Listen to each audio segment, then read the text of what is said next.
What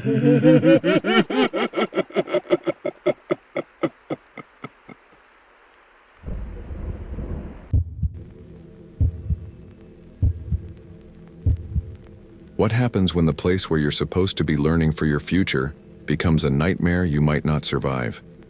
When the halls filled with teenage laughter echo with something far more sinister, and the teachers who shape young minds are hiding secrets that could destroy them? How well do you really know the people you see every day in those familiar corridors? And what darkness lurks behind the lockers, in empty classrooms, and within the very institution that promises to prepare you for life? These aren't questions from teen horror movies, but the terrifying reality that unfolded at Roosevelt High School in the small town of Millbrook, Ohio, where students discovered that some lessons are too dangerous to learn, and some secrets are worth killing to protect. Madison Carter had been looking forward to her senior year at Roosevelt High School since she was a freshman. As the editor of the school newspaper, captain of the debate team, and a straight-A student with early admission to Northwestern University, Madison represented everything that Millbrook, Ohio, valued in its young people. She was ambitious, curious, and determined to make her mark on the world, starting with her final year at the school that had shaped her academic and personal development for the past 3 years. Roosevelt High School was the crown jewel of the Millbrook School District, a sprawling brick and stone structure built in 1954 that had educated generations of local families. The school prided itself on its academic excellence, with graduation rates well above the state average and college placement statistics that attracted families from surrounding communities. The faculty included several teachers who had been recognized at the state and national level for their dedication and innovation in education. But beneath Roosevelt High's facade of academic achievement and small-town values, something had been growing for decades that would challenge everything Madison thought she knew about her school, her teachers, and the adults she had been taught to trust and respect. What she would discover during her senior year would expose a network of corruption, abuse, and murder that reached into the highest levels of the school administration and had been operating with impunity for over 20 years. Madison's first indication that something was wrong came during the second week of September, when she was researching a story about budget allocations for the school newspaper.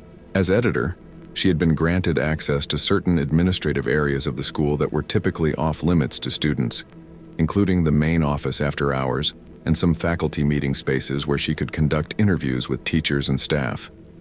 While reviewing financial documents that had been provided by the school's business manager for her budget story, Madison noticed discrepancies that didn't make sense according to her understanding of how school funding worked. Large amounts of money were being allocated to programs and departments that either didn't exist or seemed to be receiving far more funding than their activities would justify. The most significant discrepancy involved something called the Special Academic Enhancement Program, which was receiving over $200,000 annually in funding, but wasn't mentioned in any school promotional materials, wasn't listed in the course catalog, and wasn't referenced in any of the academic reports that Madison had access to for her newspaper work. Madison's initial assumption was that she had misunderstood the financial documents, or that the Special Academic Enhancement Program was some kind of administrative category that covered multiple smaller programs. But when she asked her faculty advisor, Mrs. Jennifer Walsh, about the program, the teacher's reaction was immediate and concerning. Mrs. Walsh, who had been Madison's journalism teacher for 2 years and had always been supportive and encouraging, became visibly uncomfortable when Madison mentioned the Special Academic Enhancement Program. The teacher claimed she had never heard of such a program and suggested that Madison had probably misread the financial documents, or that the program name referred to something mundane like standardized testing preparation or college counseling services. But Madison had been trained in investigative journalism techniques by Mrs. Walsh herself, and she recognized the signs of evasion and misdirection in the teacher's response. Mrs. Walsh was clearly familiar with the program Madison was asking about, but for some reason was unwilling or unable to discuss it openly. Madison's curiosity was further aroused when she attempted to research the Special Academic Enhancement Program through other channels and consistently encountered roadblocks and resistance. The school's guidance counselors claimed no knowledge of the program, the principal's office was unable to provide any information about it, and the school district's central administration said that such specific program details would need to be requested through official channels and reviewed by the school board. The bureaucratic runaround was unusual for the type of routine inquiry that Madison regularly made as part of her newspaper work, and it suggested that the Special Academic Enhancement Program was either highly sensitive or was being deliberately concealed from public scrutiny. Madison decided to investigate the program more thoroughly, using the research and interviewing skills she had developed through 3 years of journalism work. She began by trying to identify any students who might be participating in the program or who had knowledge of its existence and activities. What she discovered was a pattern of selective secrecy that involved both students and faculty in ways that seemed designed to prevent outsiders from learning about the program's true nature. A small number of students appeared to have some connection to the Special Academic Enhancement Program, but they were reluctant to discuss it and seemed to have been instructed not to share information about their involvement with other students or with their families. The students who were connected to the program were not necessarily the highest academic performers or the most obvious candidates for special educational opportunities. Instead, they seemed to have been selected based on criteria that Madison couldn't immediately identify, but which appeared to include factors related to their family situations, social connections, and personal vulnerabilities, rather than their academic achievements or potential. Madison's breakthrough came when she overheard a conversation between two seniors, Derek Thompson and Ashley Martinez, who were discussing their participation in something they referred to as the program, in terms that suggested it involved activities that made them uncomfortable, but that they felt obligated to continue. "I don't want to do another session this week," Ashley was saying as Madison passed their table in the library. "Last time was really intense, and I'm still having nightmares about what Mr. Harrison made us do." Derek's response was equally concerning. "You know we can't refuse. They made it clear what would happen if we tried to quit, or if we talked to anyone about it. My college applications depend on their recommendations, and they have too much dirt on all of us to risk making them angry." The conversation suggested that students were being coerced into participating in activities that were disturbing and potentially harmful, and that faculty members were using their authority and access to student records to maintain control over participants through threats and manipulation. Madison decided to approach Ashley Martinez privately to learn more about what she and Derek had been discussing. Ashley was a student that Madison knew peripherally through school activities, and she seemed like someone who might be willing to share information if approached carefully and confidentially. The conversation with Ashley revealed a program that was far more disturbing than Madison had imagined. According to Ashley, the Special Academic Enhancement Program involved a small group of selected students who were required to participate in experimental educational activities that were supposedly designed to prepare them for advanced college coursework and leadership roles in their future careers. But the activities that Ashley described bore no resemblance to any legitimate educational program that Madison was familiar with. Students in the program were required to attend sessions after school hours in areas of the building that were typically locked and off-limits to normal school activities. The sessions were led by several faculty members, including some of the school's most respected and long-tenured teachers. During these sessions, according to Ashley, students were subjected to psychological exercises that were designed to break down their resistance to authority and to make them more compliant and obedient to adult direction.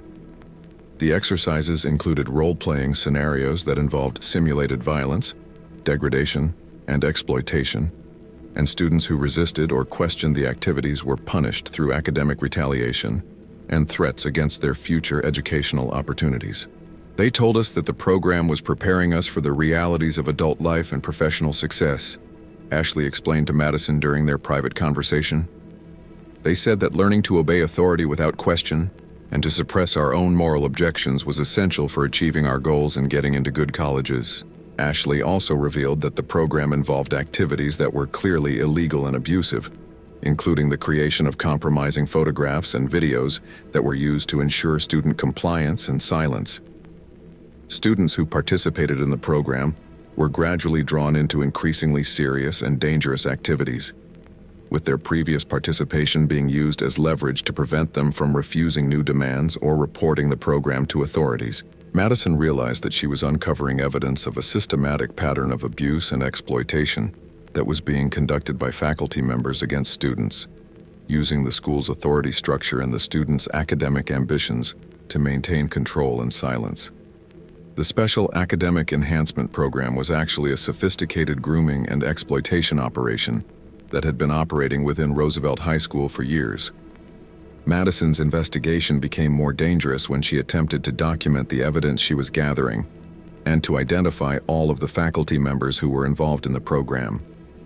She began staying after school hours to observe the areas of the building where Ashley had said the program sessions took place, and she attempted to photograph or record evidence of the illegal activities. Her surveillance efforts revealed that the program involved at least 6 faculty members, including some of the school's most respected teachers and administrators. The group met regularly in a section of the school basement that had been renovated and equipped with soundproofing and security measures that prevented outside observation or interference. Madison was able to identify several of the faculty members involved in the program, including Mr. Robert Harrison, the school's award-winning history teacher who had been named Teacher of the Year 3 times, Ms. Sandra Peterson, the guidance counselor who was responsible for college placement and scholarship recommendations, Mr. David Chen, the assistant principal who oversaw student discipline and academic standards, and Dr. Catherine Williams, the school psychologist who had access to confidential student records and family information. The involvement of these particular faculty members explained how the program had been able to operate for so long without detection. Mr. Harrison's reputation and popularity provided cover for suspicious activities. Ms. Peterson's role in college placement gave the group leverage over students' futures. Mr. Chen's disciplinary authority allowed them to retaliate against resistant students. And Dr. Williams' access to psychological profiles helped them identify vulnerable targets and develop strategies for manipulation and control. Madison also discovered that the program had been systematically targeting students who were particularly vulnerable to adult manipulation due to family problems, financial difficulties, or social isolation. The faculty members used their knowledge of student records and family situations to identify young people who could be controlled through a combination of promised rewards and threatened consequences. The rewards offered to program participants included guaranteed college recommendations, scholarship opportunities, and access to prestigious internships and academic programs. The threats included academic retaliation, disciplinary action, social ostracism, and in some cases, direct harm to the students or their families. Madison's investigation revealed that the program had been responsible for the academic and personal destruction of numerous students over the years, including several cases of students who had suffered psychological breakdowns, dropped out of school, or left the community under mysterious circumstances. The faculty members involved in the program had been covering up the casualties of their activities while continuing to recruit new victims. The evidence that Madison was gathering painted a picture of systematic abuse that had been operating for over 2 decades, affecting hundreds of students and involving extensive criminal activity including exploitation, blackmail, and conspiracy.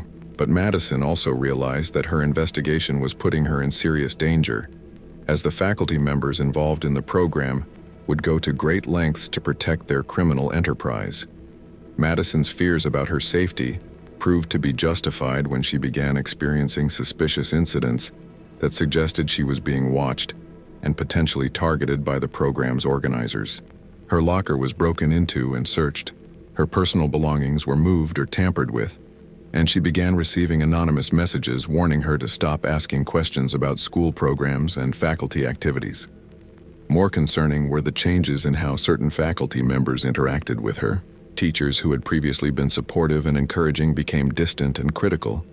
Her academic performance was scrutinized more carefully for any possible infractions, and she was excluded from opportunities and activities that should have been available to someone in her academic position. Madison realized that her investigation had been detected by the program's organizers and that they were beginning to take defensive action to protect their criminal activities.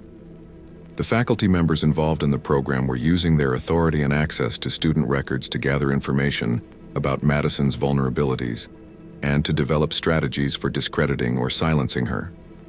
Madison decided that she needed to accelerate her investigation and gather conclusive evidence of the program's criminal activities before the faculty members could take more serious action against her. She began taking greater risks to document the program's activities, including attempting to record the sessions that took place in the school basement and trying to obtain copies of documents that would prove the extent of the criminal conspiracy.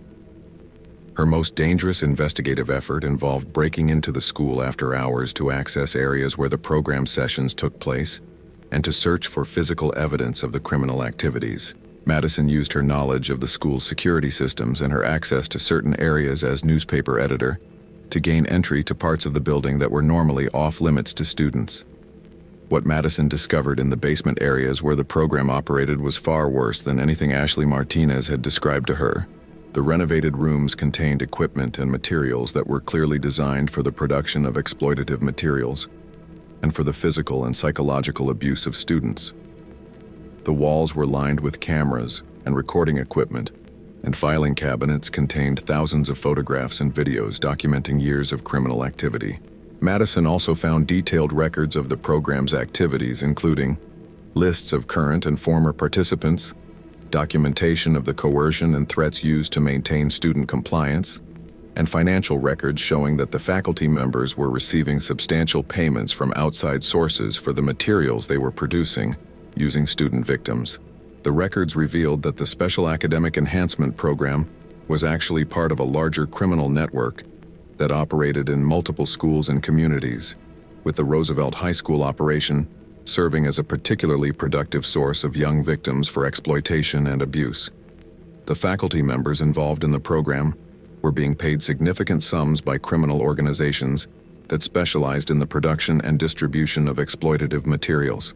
Madison photographed as much of the evidence as she could, but her presence in the basement was detected by security systems that she hadn't been aware of, and she was forced to flee before she could complete her documentation of the criminal evidence. Her intrusion into the program's operational areas had been discovered, and she knew that the faculty members involved would now view her as a direct threat to their criminal enterprise. The next morning, Madison found that her computer files had been hacked and that her research notes and photographs had been accessed and copied by unknown parties. Her personal email and social media accounts had also been compromised, and messages had been sent from her accounts that made it appear she was involved in drug use and other misconduct that could be used to discredit her if she attempted to report the program to authorities. Madison realized that the faculty members involved in the program had sophisticated resources and capabilities for protecting their criminal activities, and that they were prepared to use any means necessary to silence potential whistleblowers. She understood that she would need help from outside the school to safely expose the program and to protect herself from retaliation. Madison decided to contact the FBI directly, recognizing that the criminal activities she had uncovered involved interstate operations and organized conspiracy that would require federal investigation and prosecution. She also realized that local law enforcement might be compromised by connections to the school district or community leaders who could be involved in covering up the program's activities. Special Agent Sarah Mitchell, who specialized in crimes against children and organized criminal networks, reviewed Madison's evidence and agreed that the activities at Roosevelt High School warranted immediate federal investigation. Agent Mitchell was impressed by the quality and comprehensiveness of Madison's research, and she assured Madison that the FBI would take all necessary measures to protect her while building a case against the criminal network. The federal investigation that followed revealed that Madison's discoveries at Roosevelt High School were part of a nationwide criminal enterprise that had been operating for over 30 years. The network involved corrupt educators, administrators, and community leaders in dozens of locations, all working together to identify, exploit, and traffic vulnerable young people. The Roosevelt High School operation was revealed to be one of the largest and most sophisticated installations in the network, generating substantial revenue through the systematic abuse and exploitation of students over more than 2 decades. The faculty members involved in the program had been carefully selected and recruited based on their access to students, their authority within the school system, and their willingness to participate in criminal activities. The investigation also revealed that the program had been responsible for the disappearance of several students over the years, including cases that had been classified as runaways or suicides, but which were actually the result of students being murdered to prevent them from exposing the criminal activities. The faculty members involved in the program had been covering up homicides while continuing to recruit and exploit new victims. The arrests of the faculty members involved in the Special Academic Enhancement Program were coordinated with a massive federal operation that involved multiple agencies and jurisdictions. Law enforcement had to move carefully to ensure that current student victims would be protected during the arrests, and that the network's operations in other locations could be disrupted before additional victims could be harmed. The arrest took place on a Tuesday morning when all of the faculty suspects were at school and students were in regular classes. FBI agents surrounded Roosevelt High School while Madison watched from her journalism classroom, finally seeing justice begin for the months of terror and investigation she had endured. Mr. Robert Harrison resisted arrest and attempted to destroy evidence, including computer equipment that contained client lists and operational details for the criminal network. Ms. Sandra Peterson attempted to claim that she had been coerced into participating and that she was actually a victim of the other faculty members' manipulation. Mr. David Chen and Dr. Catherine Williams attempted to invoke their professional credentials and community standing to avoid arrest, but the evidence against all of them was overwhelming and clearly documented their collaborative involvement in the conspiracy. The students who had been participating in the Special Academic Enhancement Program were taken into protective custody and began receiving specialized counseling and support services to help them recover from the abuse and exploitation they had experienced. Many of the students required extensive therapy to deal with the trauma and to understand that they had been victims of crimes rather than willing participants in educational activities. Roosevelt High School was temporarily closed while the investigation continued, and while the school district implemented new safety and oversight procedures designed to prevent similar criminal activities from operating in the future. The closure was traumatic for students and families, but it was necessary to ensure that all aspects of the criminal network were identified and eliminated. The search of Roosevelt High School revealed additional evidence of the criminal network's activities, including hidden rooms and equipment that had been used for the production of exploitative materials and for the abuse of students. The basement areas that Madison had discovered were found to contain thousands of photographs and videos documenting years of criminal activity involving hundreds of student victims. The computer equipment seized from the school and from the faculty members' homes revealed the full scope of the criminal network's operations. Client lists showed that wealthy individuals and criminal organizations across the country had been purchasing access to the materials produced at Roosevelt High School and similar operations. The network had been generating millions of dollars in revenue annually through the systematic abuse and exploitation of students. The financial records showed that the faculty members involved in the program had been receiving substantial payments for their participation, with some earning more from their criminal activities than from their official salaries. They had been living comfortable lifestyles while conducting some of the most horrific crimes imaginable against the students they were supposed to be protecting and educating. The investigation also revealed that the criminal network had been planning to expand their operations at Roosevelt High School, with plans to recruit additional faculty members and to target more students for exploitation. Madison's investigation and the subsequent FBI intervention had prevented the expansion and had likely saved dozens of other students from becoming victims. The trial of the faculty members received extensive media coverage and exposed the sophisticated methods used by criminal networks to infiltrate and exploit educational institutions. The defense attorneys attempted to argue that their clients had been coerced or manipulated by the network's leadership, but the evidence clearly showed that all of them had been willing and active participants in the criminal conspiracy. Mr. Robert Harrison and Mr. David Chen were convicted on federal charges including conspiracy to exploit children, production and distribution of exploitative materials, and operating a continuing criminal enterprise. Both men received life sentences without the possibility of parole, ensuring that they would never again be able to harm children or abuse positions of trust. Ms. Sandra Peterson and Dr. Catherine Williams were also convicted on multiple federal charges and received sentences of 40 years in federal prison. Their cooperation with investigators led to the identification and arrest of network members in other locations, but their sentences reflected the serious nature of their crimes and their direct involvement in the exploitation of students. The broader investigation into the criminal network led to arrests in 18 states and the recovery of over 200 victims who had been exploited by various network operations. The investigation was one of the largest child exploitation cases in FBI history, and it resulted in the dismantling of a criminal organization that had been operating for over 3 decades. Madison Carter's decision to investigate the suspicious financial discrepancies she had discovered was credited by law enforcement with exposing the criminal network and preventing the continued exploitation of students at Roosevelt High School and other locations. Her courage and investigative skills had broken up a sophisticated criminal operation that might have continued operating for years without detection. The psychological impact on Madison was significant, requiring extensive therapy and support to process the knowledge of what had been happening at her school and the danger she had faced during her investigation. She struggled with trust issues and anxiety about authority figures, but she also found strength in knowing that her actions had protected other students from becoming victims. Madison's experience led her to change her college plans and career goals, deciding to study criminal justice and journalism with a focus on investigating crimes against children and exposing corruption in institutions. Her work at Roosevelt High School had shown her the importance of investigative journalism in protecting vulnerable populations and holding powerful people accountable for their actions. The Roosevelt High School building was extensively renovated and restructured before reopening under new administration, with comprehensive oversight and safety measures designed to prevent similar criminal activities. The school district implemented new policies for background checking, monitoring, and reporting that became models for educational institutions nationwide.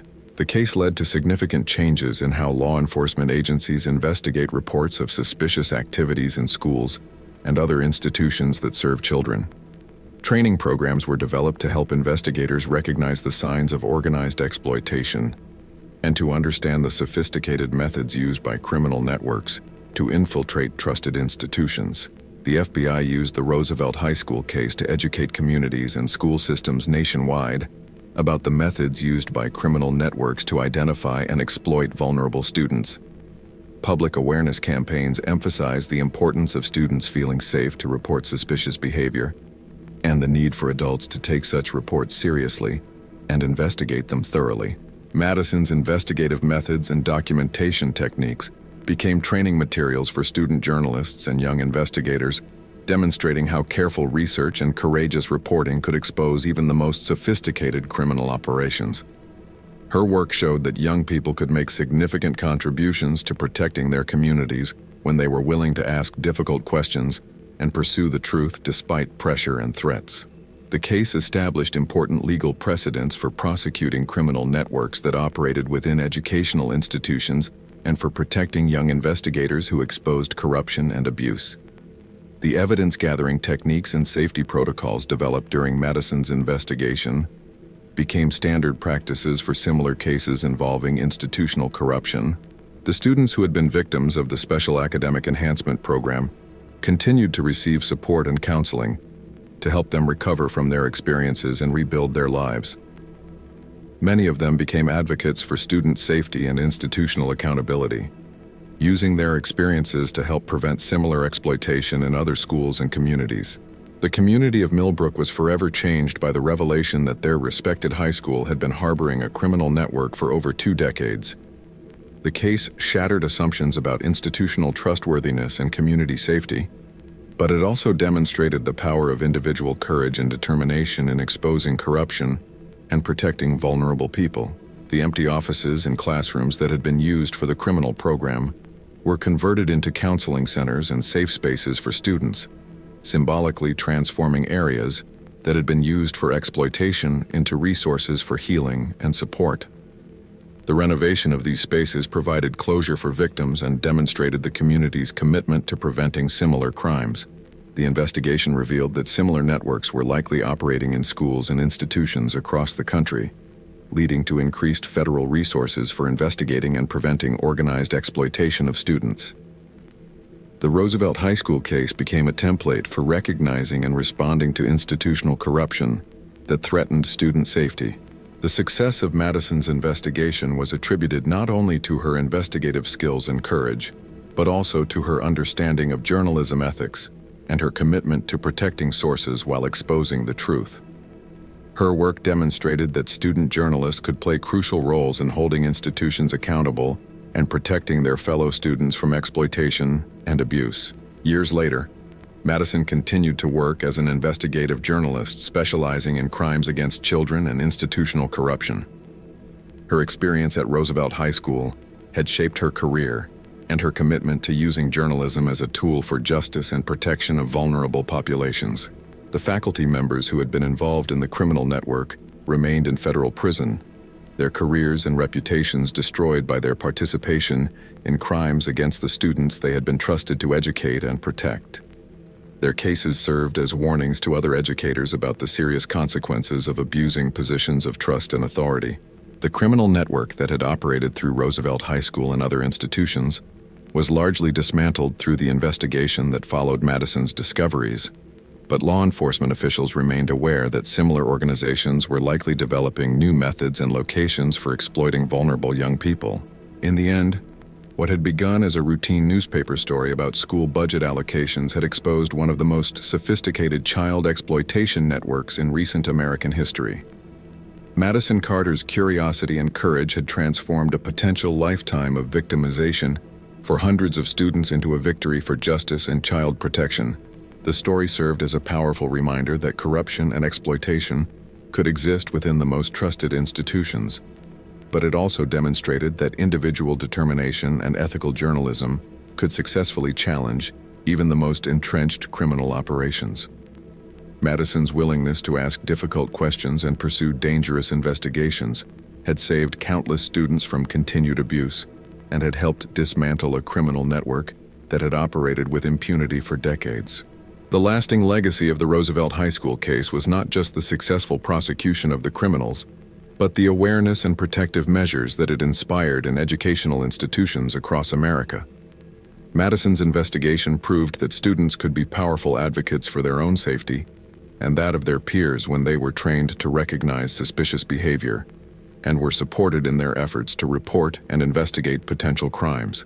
The case also highlighted the importance of maintaining independent student journalism programs that could serve as watchdogs for institutional accountability and student safety. Madison's work demonstrated that student newspapers and investigative programs could play crucial roles in exposing corruption and protecting vulnerable populations within educational communities. Roosevelt High School eventually recovered from the trauma and scandal of the criminal network's exposure, but the experience left lasting changes in how the institution approached student safety, faculty oversight, and community accountability. The balance between maintaining educational excellence and ensuring student protection became an ongoing priority that shaped every aspect of the school's operations and culture. The investigation and prosecution of the criminal network established Roosevelt High School as a model for institutional accountability and student protection, demonstrating that even the most devastating corruption could be overcome through transparency, justice, and commitment to the safety and welfare of young people. Madison Carter's investigation had not only exposed a criminal network, but had also created a blueprint for protecting students and maintaining the integrity of educational institutions across America. Have you ever noticed suspicious behavior from teachers or school staff that made you uncomfortable? Have you seen activities or programs at your school that seemed secretive or inappropriate? If this account of institutional corruption and student exploitation has opened your eyes to the importance of questioning authority and investigating suspicious behavior in educational settings, subscribe to our channel for more investigations into the hidden dangers that can exist within trusted institutions. Share your own experiences or concerns about school safety in the comments below. Your awareness and courage to speak up could be the key to protecting other students from exploitation and abuse.